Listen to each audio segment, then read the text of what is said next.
One of the biggest mistakes that new instructional designers make is trying to teach everything they know, or sometimes it's the subject matter experts that expect us to teach everything about a subject. So before long, a 1 hour course turns into 4 hours or maybe even 8 hours. And then your learners are completely zonked out and overwhelmed. Today, Chuck and I are going to be talking about how to decide what belongs in your course and what doesn't.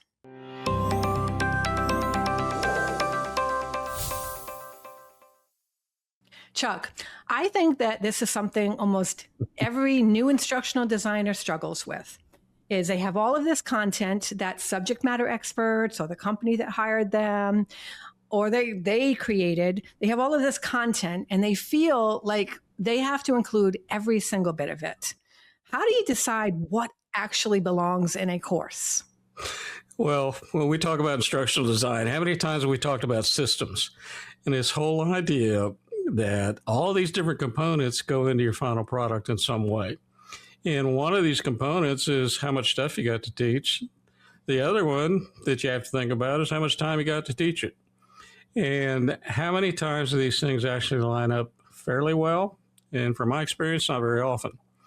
So a client will say, I want to do a 4-hour training and I need to cover all this stuff. You go back and look at it and you can get close usually, but not always. And there are some pretty dramatic things that have happened to me that draw into question, what are they thinking? What are their expectations?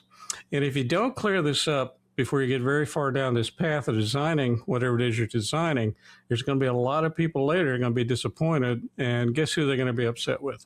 It's going to be me or the design team. And there are ways to think about this, Dennise, but this is a key component of what we do in professional instructional design. Yeah, and talking from a facilitator point of view, I've gotten development work from people and they want you to spend about an hour on this subject. And you're like, wait a second, you need like 8 hours for this subject. There's no way you can do this in 1 hour. Or they have like 8 hours planned out and you can do it in 1 hour. So to me, that was always the biggest challenge is from a development point of view, deciding, how do you figure that out? And what do you do when you have somebody in your ear saying, but they need this information, they need this information? How do you, as the developer, talk to those subject matter experts who are telling you this needs to be done? How do you reconcile with that? Well, I've had so much experience with this, and I don't say this in any other way that I've made every error that you can possibly make in this regard. So a fairly long time ago, I started doing the math on this. And you know me, I like to put numbers to everything. I don't think anything floats out there in the ether. So I started to think about how do we put numbers to things that we put into curriculum and then put that in some way in a formula that also relates to how much time we have to teach it. So what I came up with is criticality. And it's a chapter in my last 5 or 6 books. So if you have any of those, look up the chapter on criticality. It's a bit of math, and my publisher was not happy with me for having a math lesson, but if you follow it, it's not that difficult, but it will tell you what you have to have based on what you've decided with your client and what you need to go out the door with. So in mandated training, so let's say you're doing something that's required, and it's required to have this many hours. So you have to have this many classroom hours. You have to have this many contact or clinical hours. And then you've got a place to start. Those to me are easier than anything else I do because I know what my framework is. I've already eliminated 2 of the biggest issues I have to worry about. And those are how much time I have and what am I going to do to make my client happy. In those cases, you can use criticality because you can take out the excess stuff that goes in there. And let me give you a Chuck story, which I always do, but this one is so dramatic that it kind of gets to the point of what we're talking about. So I had a client come to us that was offering 12 weeks of in-residence training to get a certain certification. And it gotten to the point where people were really balking at spending 12 weeks away from home to get a certification. So I said, can we look at this and see what we can do about how long this takes to do? So I said, all right, we'll bring everything you do in that 12 weeks in. We're going to sit down, allow a week. We're going to spend a week together. And we sat down and we went through it using criticality. And we used sticky notes on the wall. I had a very large office at that point, and every inch of that wall was taken up with a sticky point of a behavior, an objective, or however you want to look at it, a point that had to be taught. So we plugged this into criticality, and we went from 12 weeks in residence to 2 weeks in residence. And what we found was, in this particular case, there was so much redundancy in what they were teaching that we could easily eliminate 10 weeks of it. And sometimes it was just, okay, well, so-and-so is going to teach it this week, and they're going to teach all this stuff, and so-and-so is teaching it this week.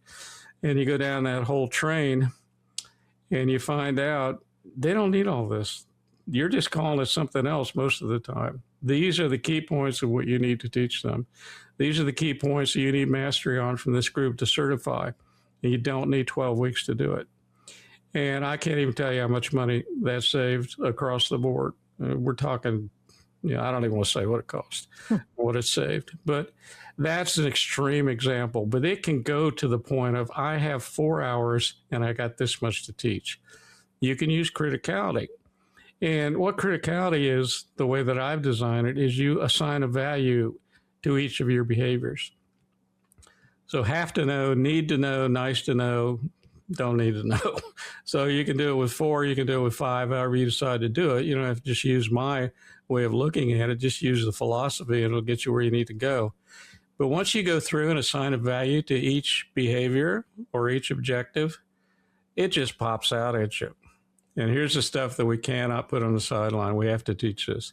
Here's the stuff that we'll throw in next if we have more time. Here's the stuff that we'll add if we still have more time.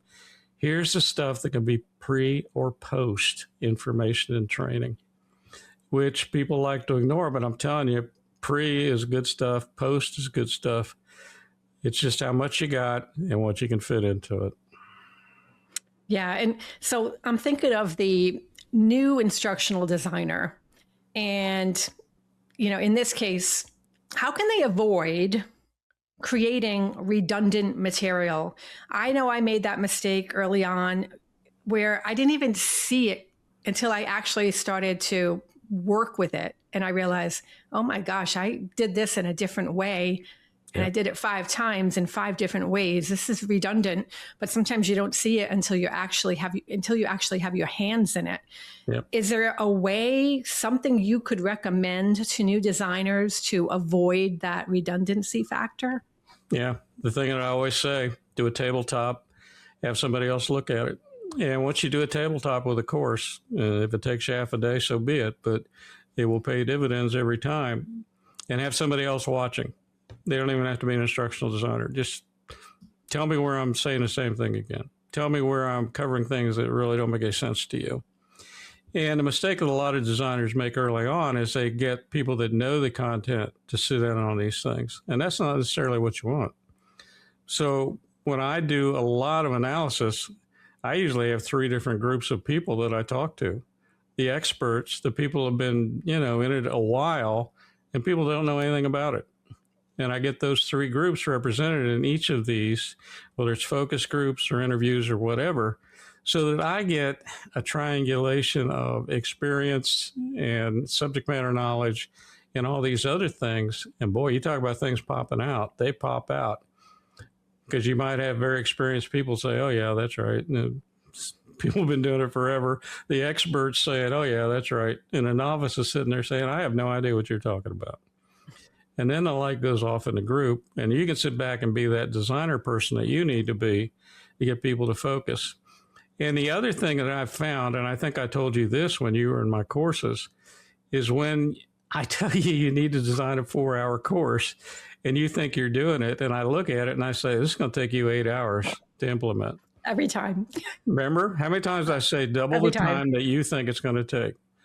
Because it never works out that way until you get really good at this. And even I mess it up sometimes. I mean, it's just part of being in a profession. You're not always perfect. That certainly equates to my experience too.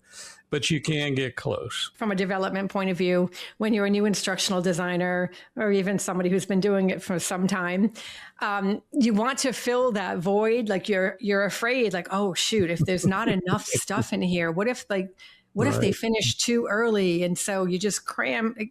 That's another issue. I remember when we first started desktop publishing. So this goes back a while, but I'm old enough I can tell these stories. But when desktop publishing first came out, you would have somebody do a page, and it would have 10 different fonts, and it would be all these different sizes and shapes and everything. You look at it and you just say, wow, what happened?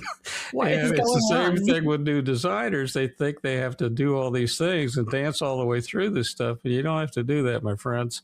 What you need to do is stick to the knitting and get your objectives set up, figure out your timing, put together your course.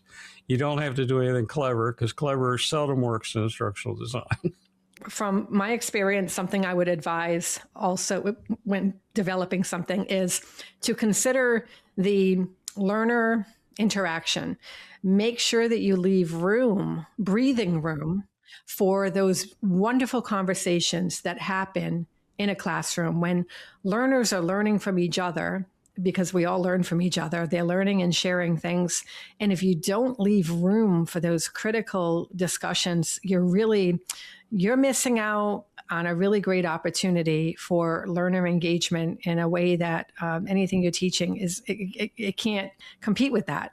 That right there is oftentimes, at least in my experience with train the trainer type situations, that's when the knowledge is shared and it's like light bulbs go off, and it's just a magical moment that you do not want to not have. Well, that's it. And seldom will novice designers build that in. Subject matter experts who teach never build it in, from my experience. And the other thing to think about too, when you think about the larger scale of how your timing works, you have to allow for things that you don't think you have to allow for. All right. I never teach adults for more than 45 minutes without a break. So if I'm teaching 4 hours, they're going to get 3 breaks. And they may not be 15 minutes. They might be 5 minutes. They might be go get a cup of coffee, go to the bathroom. But you have to allow for that stuff. And the other thing that I've found is many times when you're working with a client, they'll decide they want to throw the president or the CEO or the VP or some director in there to do a welcome or, whatever they think it is important for them. And there goes 15 minutes in minimum, and all these other things that take place. And also, don't do attendance and paperwork and the other things within your classroom time. Allow for these things. So 4 hours might easily end up being 5 hours by the time you're done with it. And don't be afraid to do that. Don't be afraid to design around the realities of what you're living with. Yeah, and that was a big lesson that you taught me with teaching in that Train the Trainer program for IMI is make sure you give them lots and lots of breaks. And boy, do they love that. Mm-hmm. That's your legacy there. I mean, one of many, but that's something they do not forget. So if they left with anything, they know I'll make sure they can get coffee and a cigarette break if they need it. Oh, well, folks, thanks for listening to this conversation between Chuck and I on this really important topic. We hope that you got a lot out of it. And if you have any questions, feel free, reach out to us, put it in the comments, connect with us on LinkedIn. We're happy to have the conversation. Thanks a lot.